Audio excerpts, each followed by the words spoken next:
بسم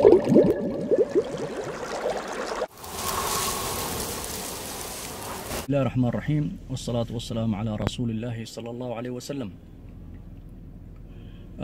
إن شاء الله maantana إن شاء الله كلمة gaaban ayaan soo jeedinayaa oo ku saabsan isha.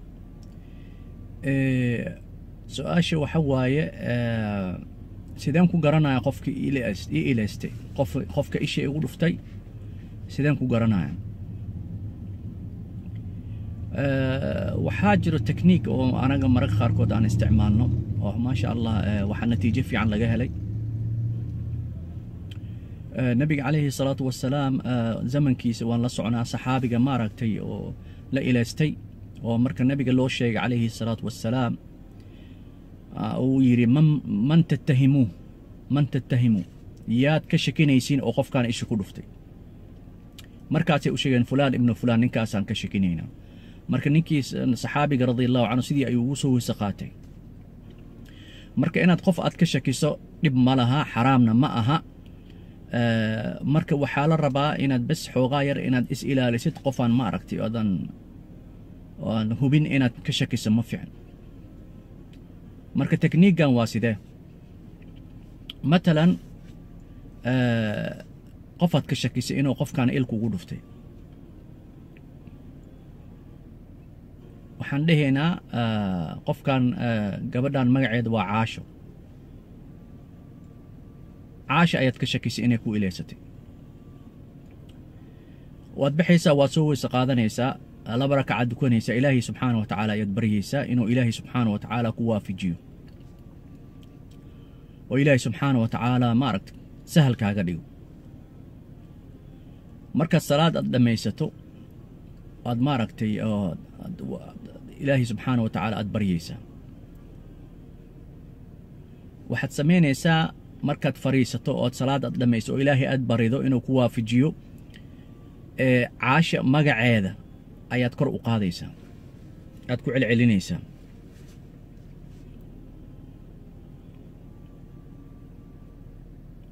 haddaad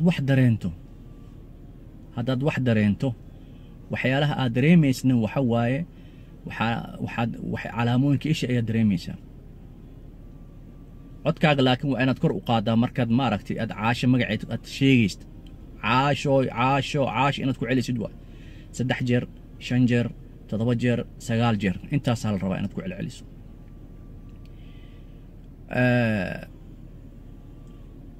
marka calaamooyinka isha ayaa dareemaysaa, jirkaaga kuleela dareemaysaa, jirkaa ku cuncunaayo, kabaabiyaa dareemaysaa, wadnaha ku bodboodaayo, waad dhididaysaa. waxyaalahaasaa la raadinaya marka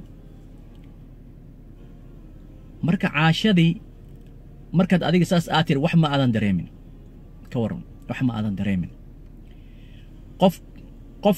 qof kale aad ka shakinaysad fiirinaysaa haddana. yacni waxaaba fiican kooga ma aragti intaadan waxaan bilaabin inaad 2 qof 3 qof 4 qof 5 qof waxay noqdaanba ma aragti inaad magacyahood soo qorato sidaadan ku iloowin ayaa isoo hordhigaysaa. haddaad Caasha aad ka wayso Faadumaad ku celinaysaa, Faadumaad fiirinaysaa, iska dhe Faaduma iska dhe. Faaduma haddaa wayso Sacdiya ayaad fiirinaysaa. marka sidaas adiga inta kuu qoran ma aragti kii wax aad ka dareento waxaa dhici kartaa kulligooda inay ku ilaysteen. 3 qof aad soo qoratay, 3daas qof wax baa dareentay, laakiin sida Caasha aad u dareentay iyo Faaduma iyo Sacdiya isku mid ma noqonaya, lianna mid ayaa xaasidad oo aad isheed u adag. marka adiga tan oo xooga aad wax dareentay ayaad marka maaragtay aad galaysaa shaqadeedana waa maxay inaad u tagto oo aad tiraahdo walaalay ii weyse qaado waxaan dareemay inaad adiga maaragtay aan u malaynaa inaad ilaysatay. dadka qaarkood kaa yeeli maayaan. dhibka anagana haysto waa taas. dad badan ayaa isku dayay marka waa socon wayse. maxaan kaa ilaysanaya, maxaa tahay adiga caaytin iyo waxay kuu galaysaa. marka maxaa xal ah? waa iscilaajeynaysaa, cilaajka isha ayaad bilaabaysaa. marka adiga iscilaajeynaya. laakiin hal waxa la ogaado, hadduu jirkaaga jinni ku jiro arrintan ma soconayso lianna waxa waaye jinniga dadka ayuu isku diraa. markuu rabo qofkaas inuu kugu diro marka qofkaas magaciis aad sheegtid ayuu xanuun kugu bilaabayaa wuxuu kaa dhaadhacsiinayaa inay matalan sacadiya ku uleysatay waxaan uusan il ahayn waa jinni oo jirkaa ku jira oo sixirna wato marka waxa weeye hal iska ilaaliya insha Allah qofka oo aan jinni jirkiisa ku jirin ayaa loogu talagalay arrintan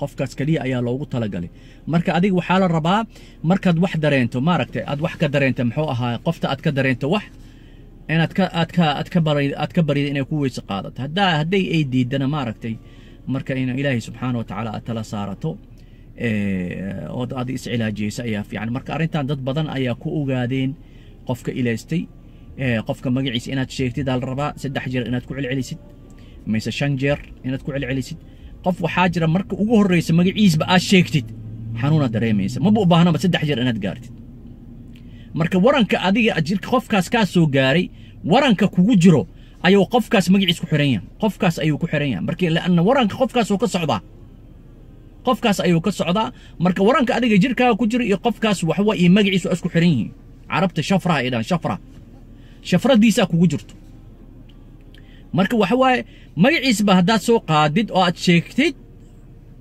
waxaad dareemaysaa wax jirkaaga waxaad ka dareemaysaa marka waa camaliyad kashf ay dhahan carabta camaliyad kashf waxaa lagu ogaadaa qofka ma aragtay oo ku ilaystay waxaa dhici kartaa 5 qof inay ku ilaysteen waxaa dhici kartaa 6 qof inay cin mutaraakama inay kugu jirto marka maxaa la sameynaya kul 6daas qof mise 7 qof haday yihiin waxa kan ugu daran ad magaciis aad sheegtay kan ugu daran ugu xanuun badan oo wax aad dareentay qofkaas la xooga saaraysa ku kale waxood waa yar yihiin qofkaas hadaa ku soo weysa qaato ku kale insha Allah waxa waaye maca dhikr maca alquran iyo kullu barkay waxooda